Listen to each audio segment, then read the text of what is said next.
बेलायती उपनिवेशबाट मुक्त भएको 25औं उत्सव मनाउन चिनिया राष्ट्रपति सी जिनपिङ हङकङ प्रस्थान। हङकङका राष्ट्रपतिले पहिलो पटक गरे भव्य स्वागत। चिनिया सामानमाथि लगाएको अतिरिक्त कर हटाउन अमेरिकालाई चीनको अन्तिम अल्टिमेटम। अतिरिक्त कर हटाउँदा दुवै देशलाई फाइदा हुने दाबी। पहिलो पटक अमेरिकी सदनमा भारत विरोधी प्रस्ताव भयो पेश। भारतले अल्पसंख्यक जातिको अधिकार हनन गरेको आरोप। एसपीपी मार्फत स्वतन्त्र तिब्बतको अभियान चलाउने अमेरिकी योजना रहेको वामदेव गौतमको दाबी।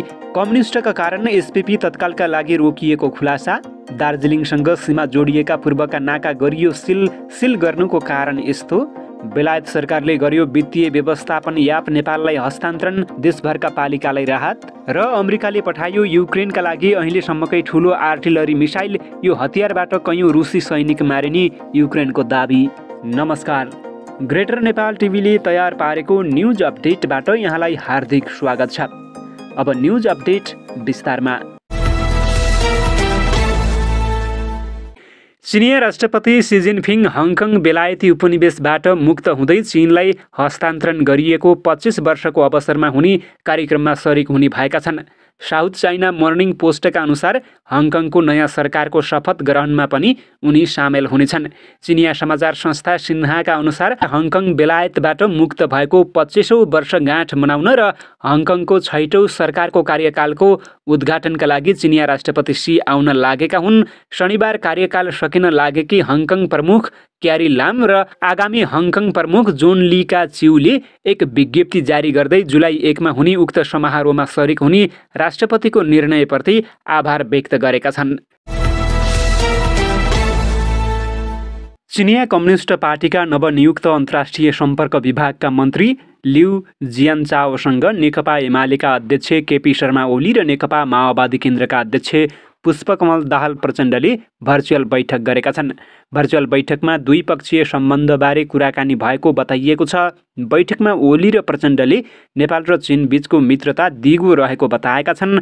दुवै नेताले कुनै पनि शक्तिलाई नेपाली भूमि प्रयोग गरेर चीन विरोधी गतिविधिमा संलग्न हुन नदिने प्रतिबद्धता पनि जनाएका छन्। दुवै नेताले चिनिया कम्युनिस्ट पार्टीसँग दीर्घकालीन कार्यक्रममा सहकार्यका लागि सकारात्मक रहेको पनि बताएका छन्। अमेरिकाले चिनिया सामानमा लगाएको सबै अतिरिक्त कर हटाउनु पर्नेमा चीनले जोड दिएको छ। अतिरिक्त कर हटाउँदा दुवै देशलाई फाइदा हुने चीनको भनाइरहेको छ।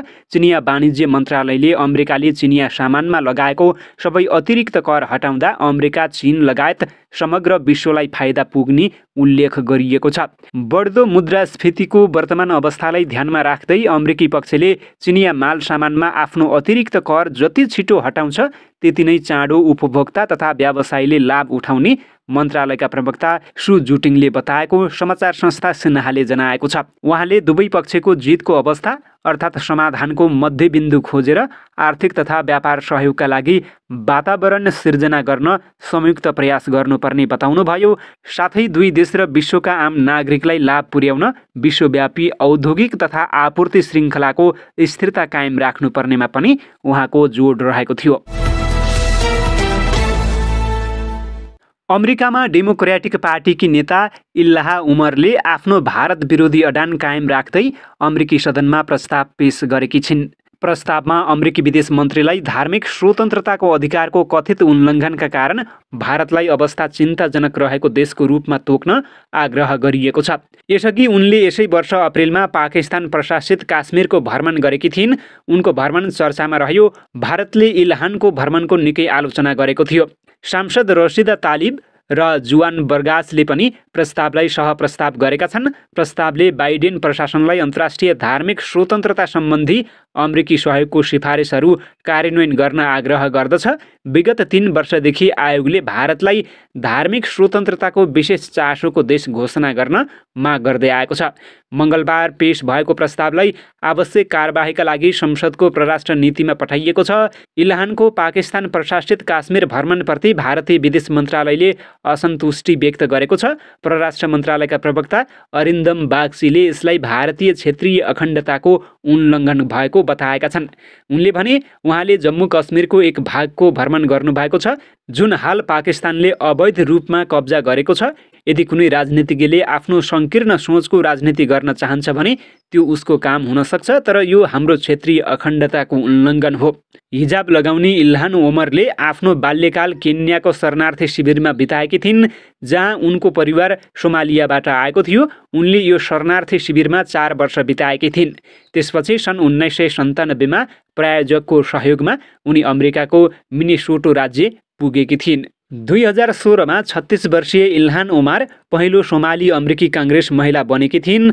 आफ्नो जितपछि उनले एक अन्तर्वार्तामा भनेकी थिइन्, यो जित शरणार्थी शिविरमा रहेकी 8 वर्षीय बालिकाको हो।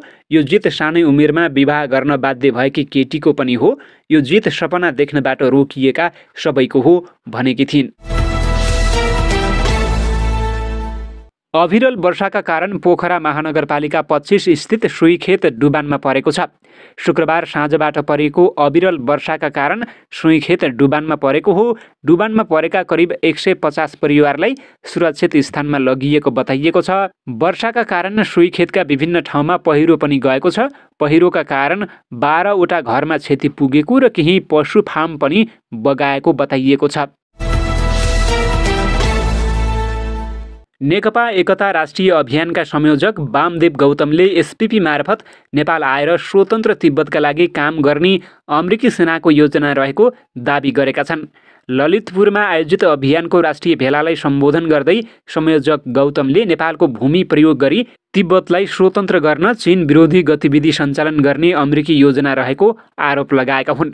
उनले भने अमेरिकी सेना आयो भने पहाड हिमाल सबैतिर जान्छ, त्यसको काउन्टरमा चीन पनि आउँछ, त्यसपछि हामी नेपाली कति मर्छौँ मार्छौँ, तर अमेरिकी सेनाको सो प्रयासलाई कम्युनिस्टहरूको शक्तिले असम्भव पार्ने उनले बताएका छन्। एसपीपी रद्द गर्न कम्युनिस्टहरूको दबावले मात्र सम्भव भएको हो गौतमले भने। नेपाली सेना नेपाली जनताको भावना विपरीत जान नसक्ने गौतमको दाबी छ। एमसीसी र एसपीपी अमेरिकी सेनाको कार्यक्रम रहेको र त्यसमा नेपाली सेनाले गठबन्धन गर्न नहुने उनको भनाइरहेको छ।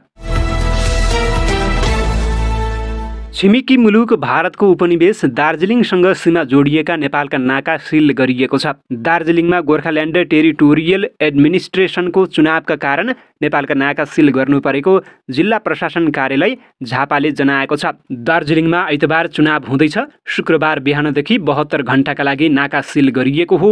पश्चिम बङ्गालसँग सीमा जोडिएको इलामको पशुपति नगर र झापाको काङ्गडभिट्टा नाका सिल गरिएको हो। बेलायत सरकारको सहयोगमा तयार पारिएको वित्तीय व्यवस्थापन एप्लिकेसन नेपाललाई हस्तान्तरण भएको छ। काठमाडौँमा भएको एक कार्यक्रममा नेपालका लागि बेलायती राजदूत निकोलो पोलिटले महालेखा नियन्त्रक सुमन अर्याललाई एप्लिकेसन हस्तान्तरण गर्नुभएको हो। सूत्र सफ्टवेयर यसअघि नै सबै पालिकाले कार्यान्वयन गरे पनि आजदेखि भने एप्लिकेसनको समेत सुरुवात भएको हो। पालिका सरकारका लागि तयार पारिएको वित्तीय व्यवस्थापन सफ्टवेयरलाई सूत्र भनेर पनि चिनिन्छ। सूत्रले सबै पालिकालाई उनीहरूको सार्वजनिक वित्त व्यवस्थापन गर्न मद्दत पुर्याउनेछ।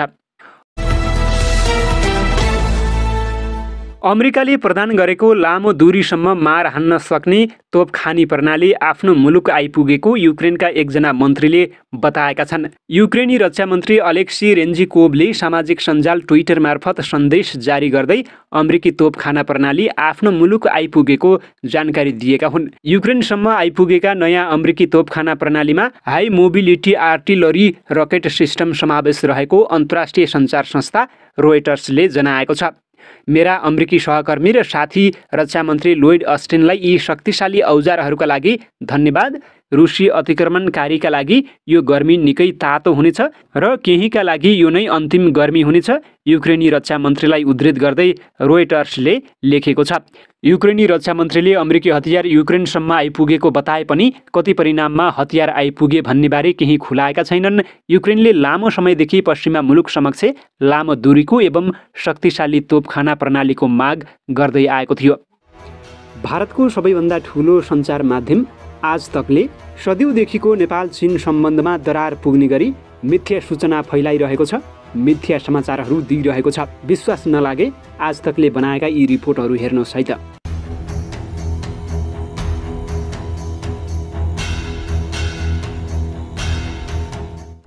चीन बेल्ट एंड रोड इनिशिएटिव के नाम पर अपने विस्तारवाद का जाल बिछा रहा है और छोटे देश उसका बड़ा शिकार हैं।